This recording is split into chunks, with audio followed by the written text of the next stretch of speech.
কি করলে তুমি?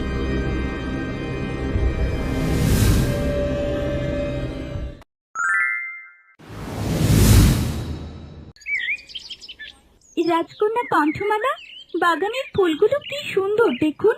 হ্যাঁ, খুব সুন্দর সই। 18 বছর পর প্রাসাদ থেকে এই প্রথম একটুখানি বাগানে আসবার সুযোগ পেলাম। নয়তো বাবা তো আমাকে রুম থেকে বের হতেই দেয় না, না হলে এমন কত সুন্দর কিছু দেখতে পেতাম। চলুন আজ বাইরে যাই, বাইরে আরো অনেক কিছু দেখতে পাবেন। সত্যি বলছিস? আমি বাইরে যাব? বাইরের পৃথিবী কেমন হয় আমার জানা নেই, আমি দেখব। চল চল চলুন। না না, যাব না, বাবা জানলে। আরে মহারাজা এখন রাজকার্যে আছেন, আমরা বেরোবো আর আসবো। হ্যাঁ রে, তা ঠিক। চল চল বেরোই। জীবনে প্রথমবারের মতো আমি প্রাসাদের বাইরে বেরোবো, তর সইছে না।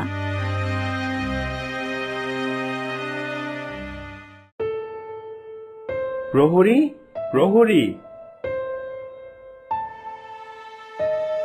কণ্ঠমালা কোথায়? ওকে দেখছি না কেন?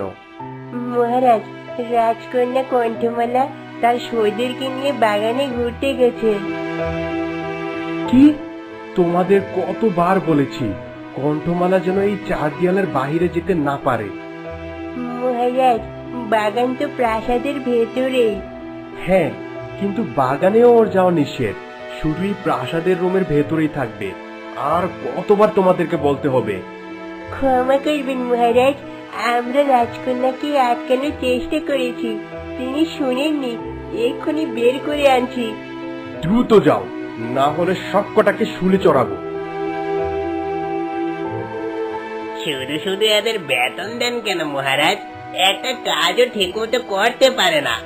তোমরাই বা কি পারো শুধু বসে থাকা ছাড়া?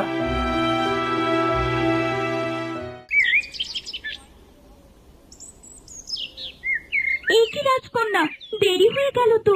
আর আমরা তো প্রাসাদ থেকে অনেক দূরে চলে এসেছি। চলুন চলুন, দ্রুত প্রাসাদে ফিরে যাই। আরে আমার তো বেশ লাগছে, আর একটু থাকি না। না না রাজকন্যা, চলুন চলুন।